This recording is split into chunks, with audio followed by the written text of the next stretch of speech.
کیا آپ جانتے ہیں کہ جب وزیر اعظم لیاقت علی خان کو بھرے مجمع میں گولی مار دی گئی تو لہو لہان وزیر اعظم کی زبان سے آخری الفاظ کیا نکلے تھے؟ لیاقت علی خان کا ایسا کون سا ریکارڈ تھا جو گزرے 75 برسوں میں کوئی بھی وزیر اعظم نہ توڑ سکا؟ نوابزادہ اپنے دونوں معصوم بیٹوں سے وزیر اعظم ہاؤس کے برتن کیوں دھلوایا کرتے تھے؟ لیاقت علی خان جب وزیر اعظم بنے تو انہیں کتنی کھٹارا گاڑی دی گئی تھی کہ جسے کوئی خریدنے کو بھی تیار نہ تھا۔ تحریک مدح صحابہ کے دوران لیاقت علی نے اسمبلی میں تقریر کرتے ہوئے ایسے کون سے اشعار پڑھے تھے کہ لکھنؤ کے شیعہ ان کے دشمن ہو گئے؟ تو دوسری طرف سید حسین احمد مدنی نے ان کے خلاف کفر کا فتویٰ کیوں لگایا تھا؟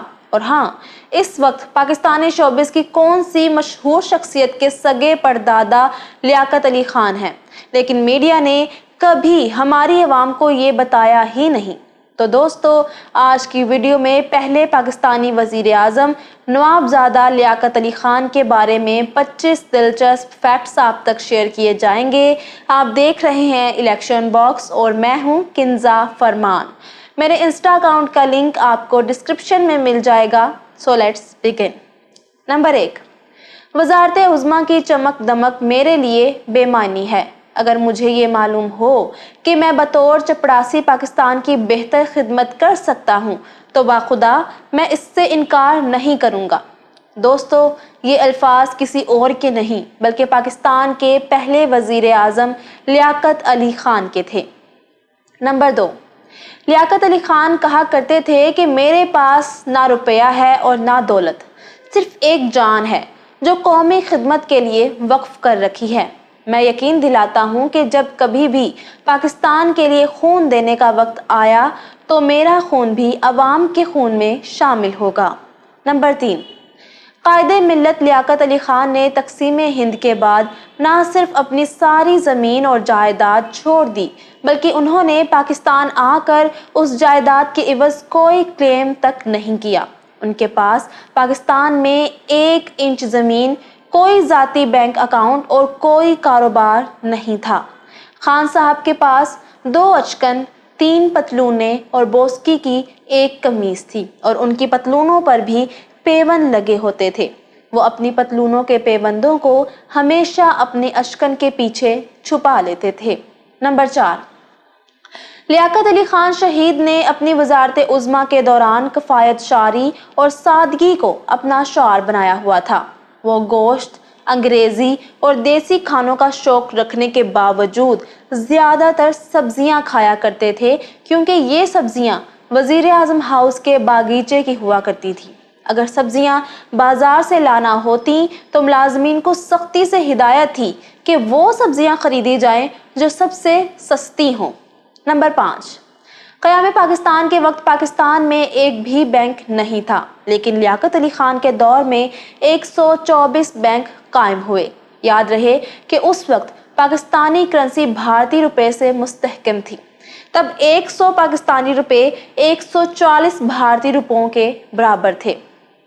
نمبر 6، جن دنوں لیاقت علی خان پاکستان کے پرائم منسٹر ہوا کرتے تھے، نوابزادہ کے بیٹوں اشرف اور اکبر کو ہدایت تھی کہ وہ کھانا کھانے کے بعد باورچی خانے میں باورچی کے ساتھ خود بھی برتن دھویا کریں۔ اس طرح وہ اپنے برتن خود دھویا کرتے تھے۔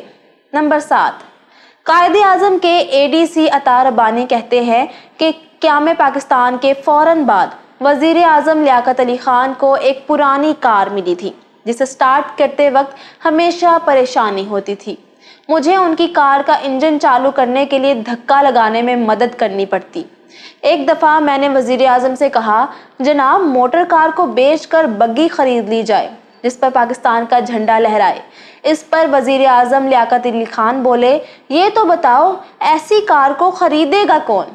نمبر 8، قائد اعظم محمد علی جناح کی وفات پر ہندوستان نے فوجی کارروائی کر کے حیدرآباد دکن پر قبضہ کر لیا اور اس نے پاکستان کو بھی کمزور سمجھنا شروع کر دیا تھا۔ اس موقع پر قائد ملت لیاقت علی خان نے مکہ لہراتے ہوئے کہا، ہندوستان نے پاکستان کی سالمیت کو نقصان پہنچایا تو اینٹ کا جواب پتھر سے دیا جائے گا۔ نمبر 9، لیاقت علی خان کی پہلی شادی اپنی کزن جہانگیرہ بیگم سے ہوئی تھی، جبکہ بیگم رانا ان کی دوسری اہلیہ تھیں۔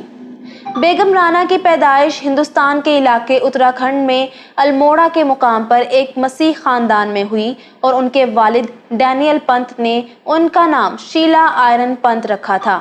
شیلا اعلیٰ تعلیم کے حصول کے بعد دلی کے ایک کالج میں معاشیات کی پروفیسر تھیں کہ 1931 میں لیاقت علی خان سے ان کی ملاقات ہو گئی، جہاں وہ لیکچر دینے آئے تھے۔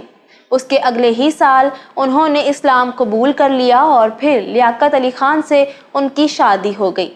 نمبر 10، ایک موقع پر کسی طالب علم نے وزیر اعظم لیاقت علی خان سے پوچھا کہ آپ نے ہندوستان میں میلوں پر پھیلی ہوئی اپنی جائیدادوں، جاگیروں، کوٹھیوں اور مارکیٹوں کے بدلے میں پاکستان میں کوئی کلیم کیوں نہیں داخل کیا؟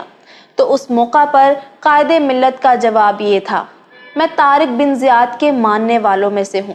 جب وہ اسپین پہنچے تو انہوں نے اپنی کشتیاں جلا دی تھیں۔ پاکستان کا وجود ہی میرے لیے ایک عظیم وراثت ہے، میں جائیداد لے کر کیا کروں گا؟ نمبر 11، ایک دفعہ موسم سرما میں لیاقت علی خان برآمدے میں بیٹھے شیو کروا رہے تھے۔ ان کے ایک ملازم کہنے لگے، جناب آپ کو سردی لگ جائے گی۔ تب نواب زادہ نے جواب دیا، خدا کا شکر ہے کہ میرے سر پر یہ چھپڑ تو ہے، ایسے بھی ہزاروں خدا کے بندے موجود ہیں جن کو یہ بھی میسر نہیں۔ آرام کی جتنی عادت ڈالو اتنی ہی بڑھ جاتی ہے۔ نمبر 12، 16 اکتوبر 1951 کے روز پاکستان کے پہلے وزیر اعظم لیاقت علی خان راولپنڈی کے کمپنی باغ میں جلسے سے خطاب کے لیے مائک پر آئے۔ ابھی انہوں نے برادران ملت کے الفاظ ہی کہے تھے کہ جلسے میں موجود سید اکبر نامی ایک شخص نے ان پر فائر کر دیا اور پاکستان کے پہلے وزیر اعظم کے سینے پر گولیاں لگی۔ کتابوں میں تحریر ہے کہ شہادت سے قبل لیاقت علی خان کے آخری الفاظ تھے، اللہ پاکستان کی حفاظت کرے۔ نمبر 13، اگر آپ 90 کی دہائی میں بڑے ہوئے ہیں تو آپ نے یہ جملے ضرور سنے ہوں گے، 1 روپے کی چھلی 2 روپے کا پان، چل میرے گھوڑے ہندوستان، ہندوستان کی پہلی گلی، لیاقت علی کو گولی لگی، ساری دنیا رونے لگی۔ جی ہاں، قائد ملت نواب زادہ لیاقت علی خان کی شہادت پوری دنیا کے لیے صدمے سے کم نہ تھی، کیونکہ ایک وزیر اعظم کو سرے عام کسی جلسے میں دن دہاڑے گولی سے اڑا دیا گیا تھا۔ نمبر 14، علی گڑھ یونیورسٹی میں ایک روایت یہ بھی رہی ہے کہ عام سوگ کے موقع پر وہاں سائرن بجایا جاتا ہے، جو اس بات کا اعلان ہے کہ یونیورسٹی اس رنج و غم میں برابر کی شریک ہے۔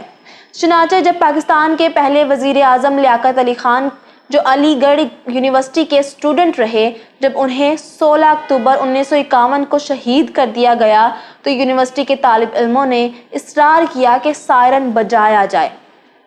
یونیورسٹی انتظامیہ اس پر راضی نہ تھی، چنانچہ طلباء کا ایک مشتعل ہجوم یونیورسٹی کے وائس چانسلر ڈاکٹر ذاکر حسین کی کوٹھی پر پہنچا اور مطالبہ کیا کہ وہ سائرن بجانے کا حکم دیں، لیکن وہ اس کے لیے تیار نہ ہوئے۔ آخر کار بڑی ناگواری سے کہہ دیا کہ جائیے اور جو چاہے کیجیے۔ طالب علموں نے واپس یونیورسٹی آ کر اس کمرے کا تالا توڑا جہاں سائرن نصب تھا اور سائرن بجا کر علی گڑھ یونیورسٹی کی طرف سے پاکستان کے پہلے وزیر اعظم کی شہادت پر اپنے رنج و غم کا اظہار کیا۔ نمبر 15، نواب زادہ لیاقت علی خان وزارت عظمیٰ کے عہدے پر 4 سال 2 ماہ اور 1 دن براجمان رہے۔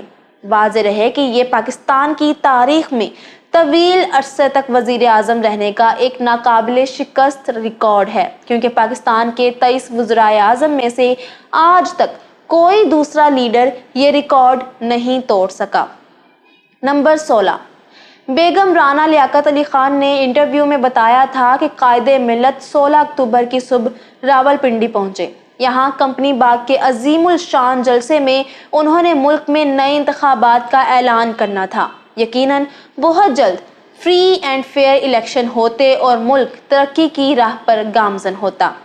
نمبر 17، 16 اکتوبر 1951 کو جب راولپنڈی میں لیاقت علی خان شہید ہوئے تو ان کی لاش پوسٹ مارٹم کے لیے لے جائی گئی تو دنیا یہ دیکھ کر حیران رہ گئی کہ پاکستان کے پہلے وزیر اعظم نے اشکن کے نیچے نہ صرف پھٹی ہوئی بنیان پہن رکھی تھی بلکہ ان کی جرابوں میں بھی بڑے بڑے سوراخ تھے۔ شہادت کے وقت نہ صرف خان صاحب کا اکاؤنٹ خالی تھا بلکہ گھر میں کفن دفن کے لیے بھی کوئی رقم نہیں تھی۔ وہ اپنے درزی حمید ٹیلر اور ایک کریانہ سٹور کے بھی مقروض تھے۔ پاکستان کے پہلے وزیر اعظم جو پاکستان کو صحیح جمہوری ملک بنانے کی صلاحیت رکھتے تھے اور قائد اعظم کے بعد تنہا ملک کی امیدوں کا سہارا تھے، بغیر کچھ کہے یا وصیت کیے یا آخری پیغام دیے ایک بیوہ اور 2 کمسن بچے اور 4 سگریٹ لائٹروں پر مشتمل جائیداد چھوڑ کر ہم سے رخصت ہو گئے۔ نمبر 18، لیاقت علی خان کے قتل کی تفتیش کا کام ایک سینئر پولیس افسر کو سونپا گیا تھا۔ بتایا جاتا ہے کہ اس آفیسر نے کئی روز کی محنت سے ریکارڈ اکٹھا کیا۔ وہ اپنے ساتھ اہم ترین دستاویزات لے کر کراچی آ رہا تھا کہ اس کا ہوائی جہاز کراچی پہنچنے سے 15 منٹ پہلے راستے ہی میں گر کر تباہ ہو گیا۔ افسر مر گیا اور تفتیش کے کاغذ جل گئے۔ نمبر 19، ایک موقع پر چند طلبہ وزیر اعظم لیاقت علی خان سے چندہ مانگنے گئے۔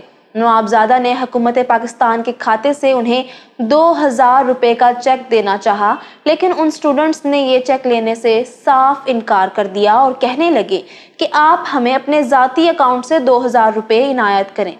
اس موقع پر پرائم منسٹر پاکستان کہنے لگے، میں تو تنخواہ دار آدمی ہوں، زیادہ نہیں دے سکتا، لیکن اگر آپ کو 2000 روپے ہی چاہیے تو میں ایسا کرتا ہوں کہ آپ کو چیک کاٹ دیتا ہوں، لیکن ابھی چند روز انتظار کرنا ہوگا۔ 1 تاریخ کو میری تنخواہ اس میں جمع ہوگی، جس کے بعد آپ اس چیک سے 2000 نکلوا سکتے ہیں۔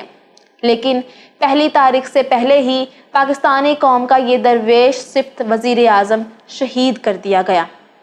طلباء نے جب چیک بینک میں جمع کرایا تو ان کے اکاؤنٹ میں صرف 500 روپے تھے۔ اس موقع پر مینیجر نے حبیب بینک کے مالک سیٹھ محمد علی حبیب کو فون کیا کہ وہ کیا کریں۔ وہاں پر ایک مشہور تاجر بھی بیٹھے تھے۔ جب انہیں اس ساری بات کا پتہ چلا تو وہ کہنے لگے، آپ چیک کیش کروا دیں، میں پیسے جمع کروا دوں گا۔ نمبر 20، 50 کی دہائی میں ایک بیوروکریٹ نے بیگم رانا لیاقت علی خان سے پوچھا کہ انسان اپنی اولاد کے لیے کچھ نہ کچھ جمع کرتا ہے، خان صاحب نے کیوں ایسا نہیں کیا؟ بیگم صاحبہ نے جواب دیا کہ ایک بار میں نے بھی خان صاحب سے یہ سوال پوچھا تھا۔ خان صاحب نے جواب دیا، میں ایک نواب خاندان سے تعلق رکھتا ہوں، میں نے زندگی میں کبھی ایک لباس دوسری بار نہیں پہنا تھا۔ میرے خاندان نے مجھے آکسفورڈ یونیورسٹی میں بھیجا تو مجھے خانسامہ، خادم اور ڈرائیور دے رکھا تھا۔ ہم کھانا کھاتے یا نہ کھاتے، ہمارے گھر 50 سے 100 لوگوں کا کھانا روزانہ پکتا تھا۔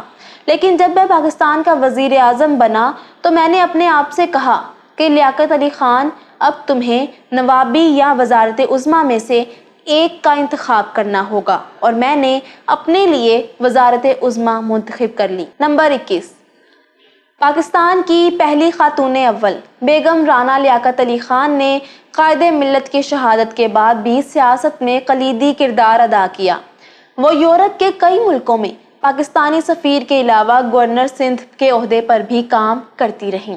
نمبر 22، لیاقت علی خان کے بڑے بیٹے اشرف لیاقت کے بارے میں کم لوگ ہی جانتے ہیں کہ وہ کچھ عرصے تک سیاست بھی کرتے رہے لیکن ناکام رہے۔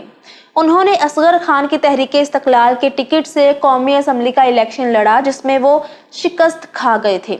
ان کے چھوٹے بھائی اکبر لیاقت علی خان 1977 کے الیکشن میں پیپلز پارٹی کے نشان سے کراچی میں صوبائی اسمبلی کے امیدوار تھے، لیکن انہیں بھی ناکامی کا سامنا کرنا پڑا۔